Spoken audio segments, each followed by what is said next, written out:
Hey, so good morning, YouTube friends. It's Sunday, May the 12th. I want to say happy Mother's Day to all the moms out there, to all the stepmoms out there, and maybe even to some surrogate moms out there. Some of you who are mothers to people who don't even have mothers. And you all know who you are, and thank you very much for being in our lives. Hey, listen, just wanted to give you a little update, a little financial update on some things that I've seen over the past week or so that I think are worth sharing. These are some financial indicators that don't paint the rosiest picture for 2024 and maybe 2025 and beyond. And I think it's important to share this information. Maybe not everybody gets a chance to review it on their own, and maybe not everybody has the same source information as others. Anyway, I want to just share some charts here with you and talk through these a little bit. Of course, the big news is about, obviously, inflation. It has been for the past year at least, maybe a couple of years. And of course, this goes all the way back. The roots of inflation, the inflation that we've experienced over the past several years, go all the way back to policies that were initiated during the pandemic in response to companies laying people off and having to shut down and so on and so forth. Okay, so anyway, those are the seeds, and then of course subsequent policies have just reinforced the inflation fire and kept it burning bright during this whole time. But again, a couple of charts I want to share with you here that I'm going to put them up on the screen. The first one that is something called the consumer financial stress charts. And these are, the chart on the left will be one that shows those percentage of customers that are making minimum payments on their credit cards. And as you can see, this number is really high. These are numbers that exceed even those back during the Great Recession of 2008, 2009 timeframe.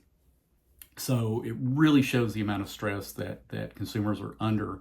The revolving credit number is up over $600 billion. If you look at total credit card debt, which I'm going to show in a chart a little later, you'll see that the total credit card debt actually for consumers is over $1 trillion. Now, a lot of those customers are making large payments, or maybe even paying their credit cards off each month, but again, a substantial number are not.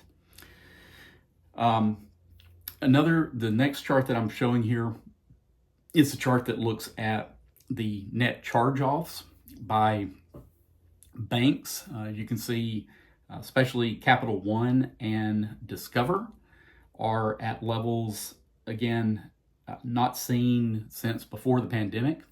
And they're actually about twice their normal run rate if you look at those over the course of time. So charge-offs are those accounts that banks just say, hey, consumers are not going to pay these off, so we might as well just go ahead and write them off. Now, when you do that, who ultimately pays for it? The taxpayer. You're right. Either the taxpayer or other customers through higher interest rates, what have you.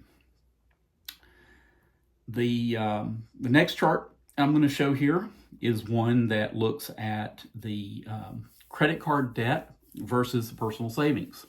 And as I said before, credit card debt is at an all-time historical high, $1.27 trillion. Never seen anything like this before. And personal savings, while not at a historical low, it's certainly down near the bottom echelons of where it has historically been. So at about 3.5%. Personal savings rate, well, that's household kind of savings rate, and $1.27 trillion in credit card debt.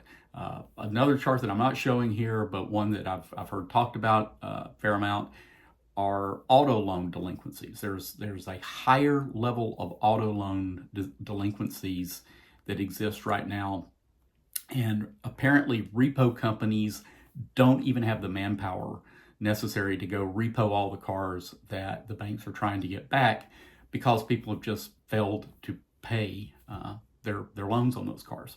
So with the average car loan right now over $700, and not uncommon for a new car loan to be over $1,000, again, you can see how people are really stretched to the max. Spinal chart really shows something that is particularly frightening to me, because if you think about the Great Recession and some 6 million people having lost their home to foreclosure back in the periods of 2008 to say 2010-11 timeframe, the debt to income ratio now has exceeded that level that we saw back during that period of time. The debt back during that period of time got up to 39%. We are now 40% debt to income. So high car loans, high credit card loans. Some families still have student loans that, obviously those that have not been just written off by the administration, but 40%. And why this is, if we look at the University of Michigan's consumer sentiment study that just came out, consumer sentiment survey, it shows that more people are expecting unemployment to go up next year, or over the next coming months and into next year. And I don't know if you've seen the movie The Big Short or not, but the movie The Big Short was a movie that came out in 2014, 2015 timeframe that looked at a group of people who actually shorted the housing market during the last financial crisis in 2008 timeframe. And in that movie, there's a character that Brad Pitt plays.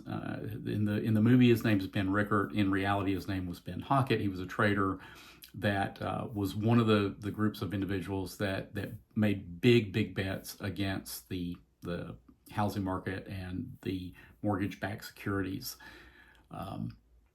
which had never been done. That was unprecedented. And during a scene, he's reprimanding a couple of his colleagues who are celebrating having made these deals that actually bet against the housing market, and he tells them to stop celebrating. And what he said to them is that you just made a bet against the American economy. He said, do you know what that means? He said, that means people are going to lose their homes. People are going to lose their pensions. People are going to lose their jobs. And in the movie, he makes the statement that for every 1% increase in unemployment, that 40,000 people die. Now, I was not able to find any academic research that supported that kind of a number, but I did find one that was published in 2014 out of the University of Hawaii that did substantiate that there is a increase of about a 6% probability of death, or mortality, I should say, with a 1% increase in unemployment. And specifically, the cohort that is affected by that are 30-year-old to 60-year-old men.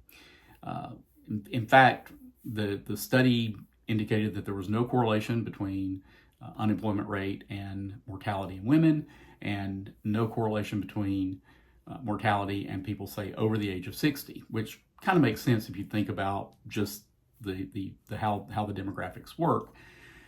And but even at that, I mean, even if you take the number, say maybe there's 70 million men working in the United States, that a 1% increase, could lead to 1% increase in unemployment could lead to 15 to 20,000 additional deaths. And I looked also at one that looked at suicide rates, which again, there is a correlation there, but the numbers were far less definitive in terms of predicting. And I think the cohort there that showed the highest sensitivity to that was the 45 to 54-year-old man cohort.